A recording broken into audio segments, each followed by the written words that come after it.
Ho, ho, ho. Yes, it's Christmas time. It's a Christmas special. Now, if you live in the West, there's just no escaping Christmas. It surrounds you. It engulfs you. It cocoons you. It soaks up every living fiber of your soul. What are you talking about? Yeah, I guess that was a bit too much. Welcome to the Shabby and Man podcast. We're partners, parents, podcasters, broadcasters. And everything else in between. And in our Christmas special, we're going to start by... That's right. Did you get the hint? It's a Christmas special. Yes. Good. I think they can tell. We're going to start by looking at Christmas. What give it away? The ho ho ho? Or my white beard? Maybe a bit of both. Let's talk about changing family traditions. This is a podcast here. No one can actually see my beard. I was just testing you. This is not, visual. I can see your beard. Let's talk about changing... Next year I'm thinking that I won't interrupt you as much. Next year, if there is a podcast, I'm thinking whether or not to do a podcast or not with you next year. But that's another podcast. Oh, promises. Maybe this will be the resolution I stick to finally. So, family traditions. How has Christmas changed over the years for us as a family of four? Bacche bade ho gaye. Bacche bade ho gaye. So now no longer do we have to put a little carrot out and a little milk. Carrot for Rudolph and milk for Santa, you're right. Of course, if any kids are listening, we're talking about the Santa that lives near us. Yes. Not the Santa in He's India. retired. Yeah, our one is retired. Yes. And have you just noticed gift giving? It's gone more expensive now. Gift giving has become easier but more expensive. Because no longer do we have to find things which come in nice, shiny packaging, all wrapped up nicely, things in their Christmas stockings, things under the tree. And you always have this very strange tradition, something that you need for them to open on Boxing Day. After all the excitement has petered out, you think, oh, agle din ke liye bhi kuch hona chahiye. None of that. It's becoming easier now. It's becoming easier now. But, I thought you were born in the days of please sir, can I have some more? In the days of austerity. And Asian samosa-led Christmas. I don't want to get political, but I believe we're still in the age of austerity. That's right, we are. So, with one teenager and one 12-year-old in the house, it's become easier. Nearly a teenager. But, Nearly a teenager. You think it's easier? I think it's harder now. Actually, you're right. It's easier. They know what they want. They know what they want. They know what the vouchers they need to get it. And they also know, some of them... But I think they're much more expensive electronic toys now. Yes. Video game kind of... Yes. Consoles. And have you seen our children have very distinct personalities? The older one is exactly like you. He'll say, why buy it now when I can get a better deal if only I wait for 28 hours, 24 hours, 48 hours. And the younger one is just like me, that listen, Christmas means your Christmas present has to be under the tree before Christmas, preferably on Christmas Eve. You're not thinking about the saving that you will make in 48 hours time, but you're thinking about the sentiment. So as a kid, I drummed it into the elder one that Santa only comes on the 27th, the day of the sale. The day of the sale. So ho ho ho became hi. Dad, why are we the only ones whose house Santa comes late to? Because he works on Indian Standard Time, IST. Now, speaking about Christmas traditions, people who are not familiar with us outside of this podcast probably don't know that it's the one day of the year when you actually step into the kitchen to cook something. Not to make a mess. Not to say I've made this and turn the whole kitchen upside down. You're talking about me? I'm talking about you, my husband, yes. I see. So, Christmas lunch it's the only time of the year I go into the kitchen. It's the only time of the year when you're going to make the main dish. When I just have to look at the roast potatoes and I have to just make sure that the parsnips and carrots are chopped. I'm just making a mental note. Yes. So I can say it back to you. Yeah, you can say it back to me next Christmas. But it's the only time that you cook Christmas dinner and you take great pride in taking out all your professional knives and forks and whatever you have and do it. Have you noticed a change in the way the big chefs up and down this country are now putting together their Christmas menus? First, just to clarify, by big chefs, you mean those famous chefs or big as in Tondwale? No, I mean the Nigellas, the Ottolengis, the Nigel Slaters, the really famous ones, the Heston Blumenthals. Have you seen how vegetarians and vegans have become a big part of the Christmas feast? No longer are you happy to just serve them sprouts with a sprinkling of red onion saying, it's very nice, very nice. Sprouts done in 3 different ways. One with red onion, one with salt, one with pepper. But now things like cauliflower bakes and aubergine. Nut roast. No, but nut roast has always been around, right? But cauliflower and aubergine and all these Middle Eastern, very tropical vegetables are taking center stage. Moussaka's got mincemeat in it anyway. Moussaka's got mincemeat in it. If you had to choose one Vegetarian Christmas dish, what would it be? I don't know. Chicken in the shape of paneer. Chicken in the shape of paneer or paneer in the shape of Not chicken? chicken, I mean turkey. At least you can carve the paneer. Carve the paneer. Oh my god. Roast paneer. Half the fun is in carving it. Yeah, that's true. Half the fun is in carving it. The other half is in having it the next day in a cold sandwich. So for you, Christmas food is always going to be traditional Christmas food. I think English it's Christmas good. food. English You're talking Christmas about food. the parsnips, the Yorkshire pudding, the turkey. Yeah, you know, see that certain cranberry things, sauce. No, but have you noticed there are certain things which we don't even look at rest of the year, like paxo, stuffing. We don't Yeah. even look at So, rest of the year, right? You know what's going through is my it head even available? Tell me, do people have it rest of the year? Actually, you're right. You don't really see it. Huh. I mean, you get the bistro gravy, What I wanted to ask you was that before you moved to this country, did you have a Christmas? Did you have these sort of things there? No, you know what? In Or India, do- actually, Christmas has changed so much from my time because, yeah, we did have Christmas holidays, and the whole fun for us was to go to places like Connaught Place, where all these, I've talked about this before, famous pastry shops like Wenger's, like the Chocolate Wheel in Jorbagh. Anyone in Delhi will know this. They would roll out, Christmas pudding, Christmas cake, rum cakes, rum balls, all of these things. So we didn't make a Which big- have nothing to do with Christmas, but Nothing carry to do with on. Christmas, but we didn't make a big hoo-ha. We definitely didn't have a Christmas tree in the house, and it was. You had to go to the mall. You had to have malls even We then. didn't even have malls. You had to go to the posh hotels. posh They all hotel. You used would to have a Christmas I tree know. and a pianist there, playing your obligatory Last Christmas Yeah. and Jingle Bells.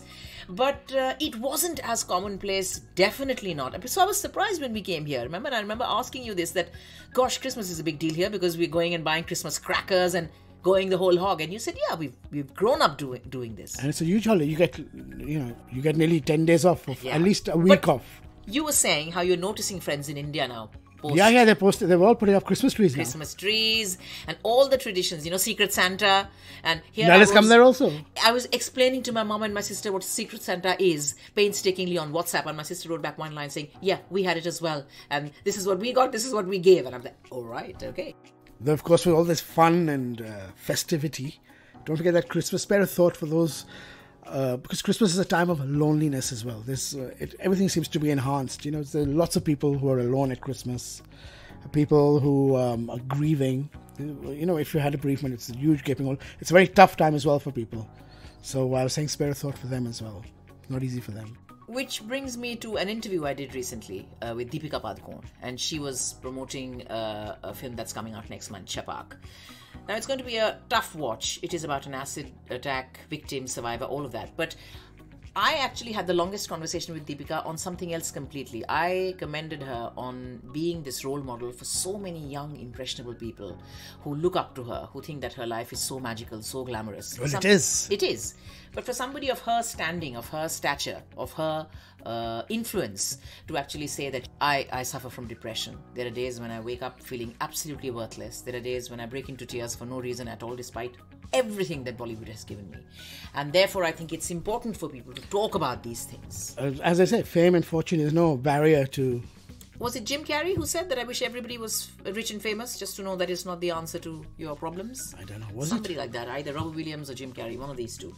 But that's exactly what it was. And I think we are progressing gradually towards a world which is more sensitive to other people's emotions and which is And I think people not become afraid- much more open. open, yeah, which is not afraid to talk about. Also, These things you would never mention 10 years ago, probably. yeah, and even the Because gender it's dynamic. obviously the stigma. It's a stigma, but even the gender dynamic of men now being allowed to feel sad and sorry and grieve and cry and say that, we feel this way, that whole macho image of, men don't really admit to their real feelings. I think even that is changing, which is such a good thing. The interview with Deepika, especially at this time of year, we are approaching Christmas time, was another reminder of the fact that, as you're saying, away from the glitz and the lights and the presents and all of that, there are loads of glitz people, and glamour. The glitz and glamour. There are loads of people who actually need an extra bit of TLC come Christmas time. That's why they always give the number of the Samaritans someone to talk to, because let's face it, everything gets amplified when you watch all the merriment around you and you're lonely. Now, the one thing that wouldn't allow you to be lonely, like it or not, is Christmas telly. It's not going to leave you alone. It's a tradition, I believe, in this country. There's 2 weeks where you watch everything you can. I think times have changed there as well. When I was growing up, it was a big deal to sit with my dad and watch a rather risque Bond movie. And Well, I think nobody cares anymore, you know. People still watch the Queen's Speech, I know, but I think the Bond movies are on TV all the time now. It doesn't mean anything. And didn't you also say that when you were growing up, Christmas Day was the one day when everything was actually shut? Now you can go down to the pub and have a Christmas lunch, you can have a Christmas drink, right? Yeah. It wasn't like that then, was it? I don't think it was. So, what are you hoping to get from Santa now? By the time people hear this podcast, I presume Christmas will have been over, but I've got a long what list. kind of wishes are you hoping for? I've got a long list which I've left lying around in the house plenty of times. I'm hoping that Santa would tick at least a few things off that. If not, not a problem. Can I I'll just buy it clear? for Can I just myself. clear one thing up? Yes. That you're under this wrong impression that Santa happens to be some diamond merchant who lives in Antwerp. He doesn't. He lives in Lapland. So all those lists you leave lying around, forget them. Tear them up. Something made with ice and snow is the only thing I can expect from him. An ice sculpture. More like an ice latte is what you're going to get. But anyway. What about you? What is on your Christmas list? I think I do know what's on your Christmas list. Let's face it. You've just lost a very expensive iPhone. So I think you're hoping for a replacement. Yeah, so someone pickpocketed my iPhone. Yes. Yeah. And for about a week, you realize... And you had it for not even a month. I know. You don't have to rub it in. You but, barely had it for a month. You, one of those people who is not at all into fancy gadgets, you update your phone like once every 2-3 years. Yeah, right? what happens when is- everyone, all of us plead with you saying, listen, there are certain apps Okay, I will that get your point. just will not run on I your mean, phone. it's not like I threw it to someone. Yes. Someone had actually taken it out of my pocket, you know. Yeah. How can you be so unaware of people? I thought I'd get some sympathy. Instead, everyone was screaming at me, why were you so careless? Why were you so careless? Exactly. Now First look of all, what we have to buy you for Christmas. First of all, the kids nicked my good phones. Yes. Finally, I decided to buy a nice one. But you know what the interesting thing was that for a day, I was totally lost because we were so used to social media. Yes. But after the second or third day was wonderful. You know, I used to come home, sometimes look go to the home laptop. go to the home laptop and look at Twitter or something. Yeah. Otherwise, I didn't care. It was 3 days of peace. I don't mind telling you that. Every 5 minutes you weren't telling me what's trending on Twitter and who said what and who's posted what. It was fantastic. So I'm really having second thoughts about whether or not you should get a phone for a Christmas present or whether you should just get a pair of headphones. You know, we always think that we're going to do a podcast a week, Yes. but it doesn't really materialize. Yeah. Because Mrs. Busybody can't be bothered. My week sometimes is 21 days. You sound like one of those turkeys, you know. They're hung for 21 days, but anyway, we won't go into that. So, as I was saying that we try to record a podcast once a week, which we know doesn't materialize. So maybe we should say goodbye 2019 and hello 2020, because I doubt we're going to do one next week. Though we should do one, you know, about the best of the year, what we've loved, Resolutions. How can you get away from the R Resolutions. word? Resolutions. things that you're looking forward to. Yeah. So And much looking nicer. back on 2019 as well, there's some... On a whole, has 2019 been a good year for you or a Yeah. terrible year? Or It's a, been- it's been a mixed or a bag. meh, so year? It's been a mixed bag. I did television for a long time, after a long time this year.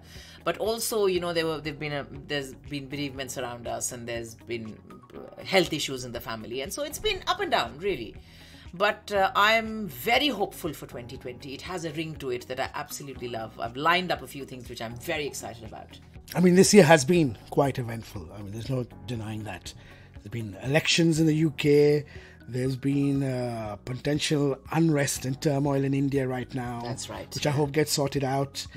But this is a light-hearted podcast, so why don't you tell me your 3 favorite Bollywood movies? 3 favorite Bollywood movies. This year. Instead of the 3 slogans that I would probably be holding up if I was in Jantar Mantar right now. Is that what you're saying? If you had a placard, yeah. Yeah. You know, my 3 favorite Bollywood movies, it hasn't been agonizing at all picking out my 3 this year. Not that I've seen all the big films. Some of the big ones I haven't seen. But out of the ones that I've seen, it'll have to be 3, 2, 1. The Sky is Pink.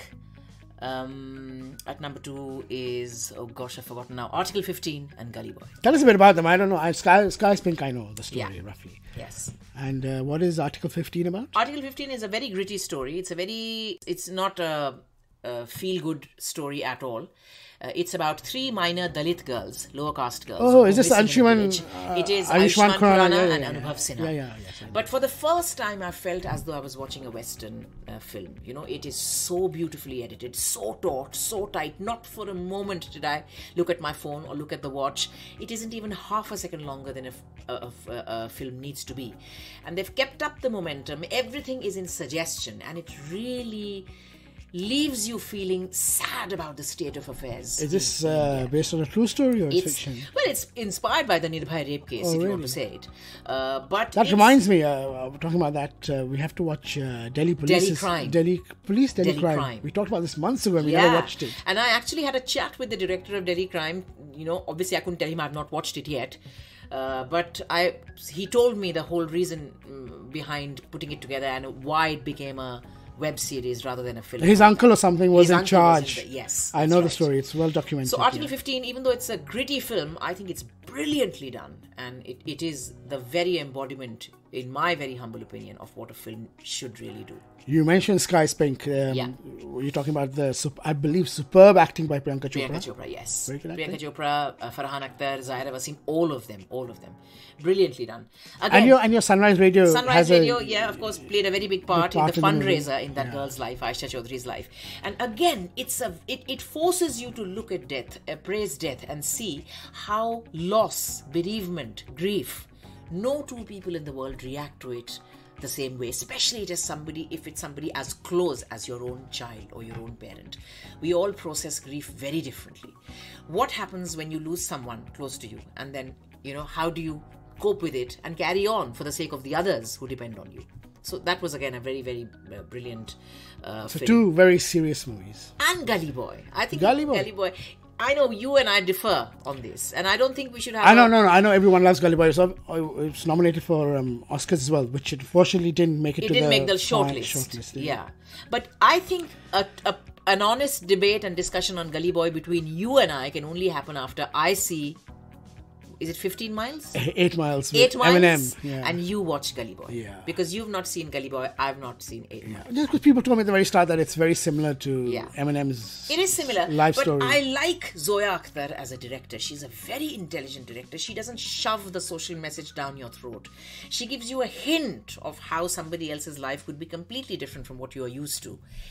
And it doesn't end on a happily ever after. It's just a series of moments in this boy's life who looks at rap, looks at music as his only escape from the drudgery, from the mundane, absolutely lackluster existence. So it's his chance to get a better life by rapping his way out, and finding a talent, finding something that he's good at, and then kind of using. It sounds good. It's a feel-good movie, isn't it? It's a feel-good movie, and I feel that Alia Bhatt, I forgive her really like 100 kalanks, because she can really go de-glam, and she can really get under the skin of the character and make you believe as though South Mumbai, where's that? I've lived in Dharavi, in a chawl in Mumbai all my life.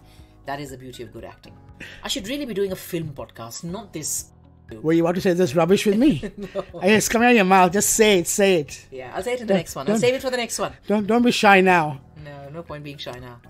Well, that's it then. Unless we see you in a week's time and share our New Year's resolutions and the best of and the worst of. And it has to be the best of the year. It doesn't have to be Bollywood. Things that we've learnt this year, things that we've coped with this year. Not learnt yet again. Things that we've not learnt yet again. Things that we forgot to order for the 100th time. The wire that connects our lovely mic to our lovely laptop, which needs replacing.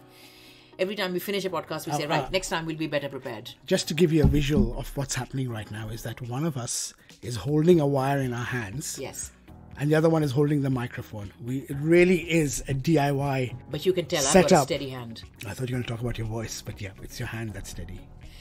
All right, that's it then. We're saying Merry Christmas. Wherever you're celebrating, have a wonderful time with the family. Do whatever it is that Christmas means to you. It doesn't have to be turkey and trimmings and twinkly fairy lights and Christmas crackers. It could just be a nice chilled out time sitting with those you love in a place that you love, doing something that you adore. क्या भाषण दिया है मुझे तो politics में होना चाहिए. मुझे लगता है फिल्म के बाद मुझे पॉलिटिकल पॉडकास्ट करना. Decide what you want to do. You want to talk about Bollywood, you want to talk about politics. Maybe a bit of both. Do I have to choose? No, you don't. This month this podcast I didn't even speak in Hindi. I know. आपकी तबीयत तो ठीक है मनीष जी? गजब की बात है. गजब की बात है बिल्कुल. So what I'm going to let's just wrap up now and say thank you for tuning in this year. I've wrapped up about 3 times already, but and thanks for the fantastic reviews that you haven't given us and are about to give us. Yes. And do subscribe, rate, do the things you have to do. I'm so relaxed today. I know. You think it's the end of the year or what? No, I think it's And, the mulled Jack wine. Daniels on the rocks that you've had for breakfast. You don't have to say those sort of things, but it's true, this is actually true, sorry, in our hotel management days. I don't know why I'm rambling on now. Yes. But we went on this tour and we used to have Tennent's. Tennent's is something you won't understand. It's like the most hardcore beer there is. It's You like mean sasta? Yeah, Tharra? it's like probably saying, I don't want to be unkind and say that, it's what the tramps drink, but it Yes. was a very tough drink. Yes. And we used to have Tennent's with cornflakes in our hotel management days. Tough Was life. it to prove to people that you were really badly off, that you really needed the grant, or was it to prove to them that you were tough lads? It was the only thing we could afford.